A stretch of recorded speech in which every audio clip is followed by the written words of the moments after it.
our lunch for today. Ayan, nagpreto po akong isda.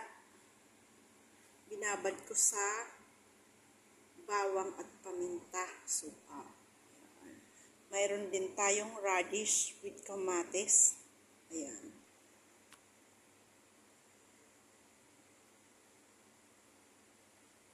Yung dala po kasi ito ng amo ko, kahapon naman mayroon na naman. So, ipinamimigay niya doon sa taga-Maniho, kumuha din ako.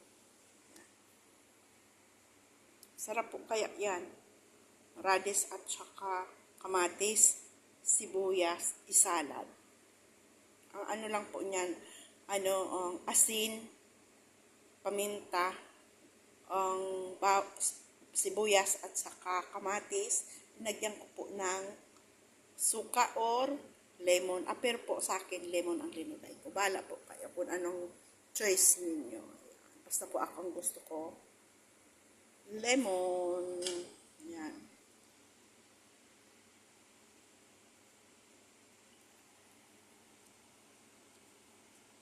Sarap yan.